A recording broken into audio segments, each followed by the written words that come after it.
नमस्कार, आपणा सर्वांचे स्वागत आहे. आज आहे भाद्रपद शुद्ध षष्ठी. आजच्या दिवशी कार्तिक स्वामींची पूजा करण्याचा आणि दर्शन घेण्याचा योग सर्वांसाठी खूप उत्तम असतो. तर आज आम्ही आलो आहोत पिरामिड ग्रुप कडून पर्वती येथे कार्तिक स्वामींच्या दर्शनासाठी. तर इथे जसं तुम्ही पंचांग वाचत असाल तर पंचांगामध्ये तुम्हाला पूजेची सर्व माहिती आणि सर्व साहित्य दिलेले आहे. तर आमचा जो पिरामिड ग्रुप आहे, आमचे गुरुजी आमच्यासाठी सर्व साहित्य आणि प्रसादाचे पेढे घेऊन येतात. हे सगळं घेऊन आल्यावर शास्त्रशुद्ध पद्धतीने आमचे नाटेकर सर आमच्याकडनं ती पूजा मंत्र उच्चार करून घेतात आणि आम्ही एक एक गोष्ट ती कार्तिक स्वामींना अर्पण करत असतो. तर अशा ह्या पूजेचा पूर्ण अपडेट तुम्हाला थोड्या वेळात संपूर्ण मिळून जाईल. आज आपण पर्वतीवर श्री कार्तिक स्वामी मंदिराच्या आवारात आहोत. कार्तिक स्वामींचं महात्म्य काय आहे ते सांगण्यासाठी मी इथे उभा आहे. कार्तिक स्वामी ही देवता तुम्हाला सगळ्यांना परिचय आहे. गणपतीचे हे बंधू, बरोबर आहे, शंकराचे हे पुत्र. यांचं विशेष महत्व असं आहे की तुमच्या मार्गातले सर्व प्रकारचे अडथळे, तुमचा शत्रूंचं निवारण आणि तुमच्या कुठल्याही आर्थिक अडचणी असतील तर त्या आर्थिक अडचणी दूर करणे हे याचं काम आहे. मला ह्याची कशी ओळख झाली, मला एकदा वर्तमानपत्रामध्ये एका गुंडाळू इस्त्रीचे कपडे आले, त्याच्यामध्ये कागद होता आणि त्याच्यात कार्तिक स्वामींचं महात्म्य होतं आणि तो दिवस होता कार्तिक पौर्णिमा. कार्तिक पौर्णिमेला असंच मंत्रयुक्त दान करतात आणि आता षष्ठीलाही करतात. तर त्या कागदावर असं लिहिलेलं होतं, अंगावर काटा येतो आज हे करताना, की हा कागद होता रत्नागिरी टाइम्स. त्याच्यात असं लिहिलं होतं की कार्तिक स्वामींचे जो कोण दर्शन करेल कितीही प्रकारच्या त्याच्या आर्थिक अडचणी असू देत. त्यात लिहिलं होतं की रत्नागिरीमध्ये एक सद्ग्रस्त होते, त्यांचं नाव होतं नाटेकर. आता का नाटेकरच असावं ते, आणि नाटेकरांनी ती पूजा केली आणि त्यांचे सगळे प्रश्न सुटले. मग मी काय केलं, कार्तिक पौर्णिमा होती त्या दिवशी, मी आलो पटपट पटपट पटपट कार्तिक स्वामींच्या. बघितलं तर खाली निलायम पर्यंत रांग, कोण सोडतोय हो आपल्याला इथे. मग काय केलं, त्याला म्हटलं चल बाप्पू दर्शनाला जायचंय. बोलो सर नाही नाही लई गर्दी असते, म्हणून तर म्हटलं तुला नेतोय, नाही तर कशाला तुला नेलं असतं. मग त्याला इथे आणलं. बघा योगायोग कसा असतो. खाली गेलो तर पहिला पोलीस दिसावा तो बाप्पूचा क्लासमेट.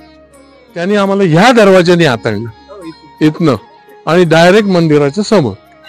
त्याच्यानंतर मग मी नियमित येत होतो. भाद्रपद षष्ठी सुद्धा इक्वली महत्वाची तिथी असते, त्या दिवशी हे करावं. तेव्हापासून मी सुरुवात केली. पहिल्यांदा 3-4 लोक होते, आता ही संख्या 60-65 पर्यंत गेलेली आहे. आता हे जे दान आहे ना, हे आपण मंत्रयुक्त दान करतो. 6-7 त्याचे मंत्र असतात. तर याच्यामुळे तुम्हाला पुढचा जन्म खूप चांगला मिळतो. आत्ताच्या जन्मामध्ये काय अडचणी असतील तर दूर होतील. विशेषतः आर्थिक अडचणी दूर करणारा हा देव आहे. अडचणी असू देत, हा देव दूर करतो. फक्त प्रामाणिकपणे त्याच्याकडे तुम्ही आलं पाहिजे. मंत्र कुठले हे सांगतो आपण आणि त्याचा थोडा थोडा अर्थ पण सांगतो. एक कमंडलू असतो तांब्याचा, तो आपण गंगेचं पाणी बरोबर आणले त्याच्यासह देतो. कमंडलू जलापूर्ण स्वर्णगर्भ सुलक्षण अर्पितस्ते महासेनो प्रसन्नो अनेन मे भव. दुसरं आपण जानव देतो त्यांना. ब्रह्मसूत्रम महादिव्यम प्रीतये ते मयार्पितम ब्रह्मजन्मास्तु मे देव ब्रह्मसूत्र समर्पणात. त्याच्यानंतर गोपीचंदन देतो. गोमती तीरसंभूता गोपी वापी समुद्भवा मृद अर्पिता मया तुभ्यम ब्रह्मजन्म आप्तये गुह. नंतर पांढरं वस्त्र देतो. उपवीतानि शुभ्राणि पवित्राणि शिवात्मज पुरतस्ते अर्पयाम अद्य प्रसादार्थम तव प्रभो. त्याच्यानंतर तीळ देतो पांढरे.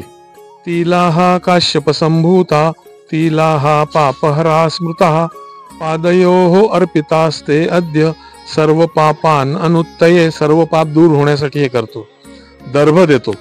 दर्भा ब्रह्ममया विष्णू स्वरूपा रुद्र रूपिणः प्रीत्यर्थम तव देवेश न्यस्ता पादतले मया. त्याच्यानंतर रुद्राक्ष खूप प्रिय असतात म्हणून ते रुद्राक्ष देतो. 28 देतो ते. 28 संख्याकै रुद्राक्षै योजिता मया अर्पितास्ते तव हस्ते च गृहाण सुरसैन्यप. सोनं देतो. सोनं हे खूप श्रेष्ठ दान समजलं जातं. सोनं तुम्हाला दाखवणार आहे सगळ्यांना. सुवर्णम उत्तमम लोके भुक्ती मुक्ती प्रदम तथा तथा अर्पितं तव देवेश दैन्य अज्ञान अनुत्तये. दैन्य अज्ञान माझं सगळं दूर कर, याच्यासाठी मी ही तुझी पूजा करतोय. आणि सुवर्णदान, सगळ्यांना सुवर्णदान शक्य नाही म्हणून मी सगळ्यांसाठी एक आणलंय. हे देवदेवेश्वर संस्थानाला दिलं जाईल. देवदेवेश्वर संस्थानाच्या नावाने ती पावती पण केलेली आहे, ते तसंच तसं त्यांना दिलं जाईल. ही झाली कार्तिक स्वामींची माहिती, महिमा. दरवर्षी येत जा, अतिशय सुंदर आहे. आता मध्ये मी ग्रुपवर कार्तिक स्वामींचा एक मंत्र पण पाठवलेला आहे. दिवसात कधीही 6 वेळा म्हणा, कुठल्याही प्रकारचे अडथळे तुमचे दूर होतील. बोला श्री कार्तिक स्वामी महाराज की जय. स्वतःचं गोत्र आणि स्वतःच्या नावाचा उच्चार करा आणि नंतर आता मी सांगतोय ते म्हणा.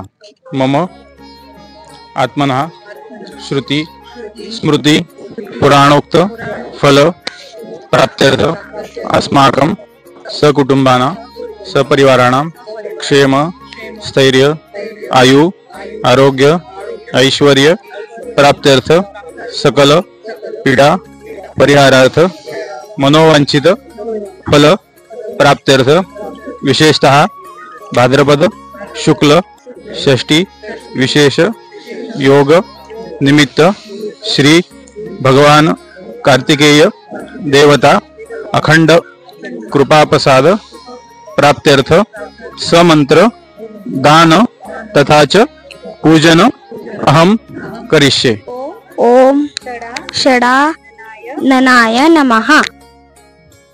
थोड्या वेळाने सर आरती घेणार आहेत.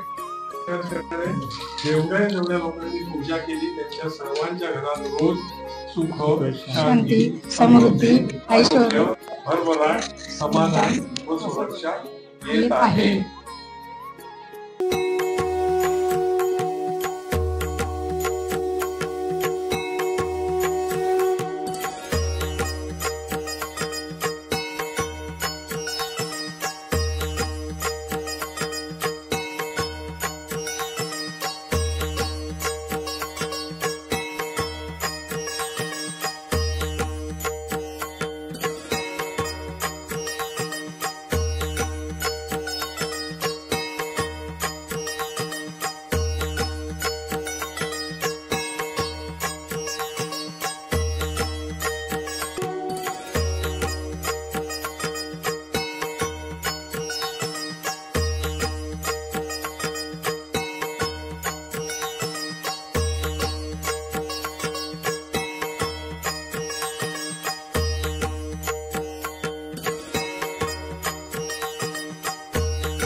ओम एकदंताय विद्महे वक्रतुंडाय धीमहि तन्नो दन्ति प्रचोदयात्.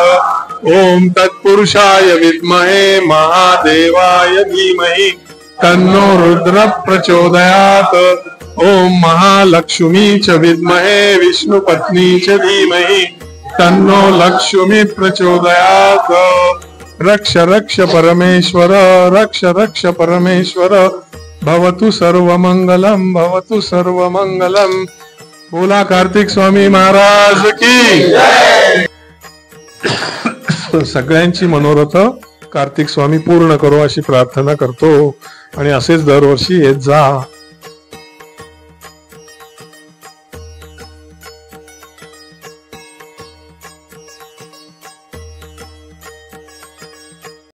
तुमचं नाव गिरीश दास. कार्तिक स्वामींची मूर्ती ती त्याचा अभिषेक होतो. अच्छा, दोन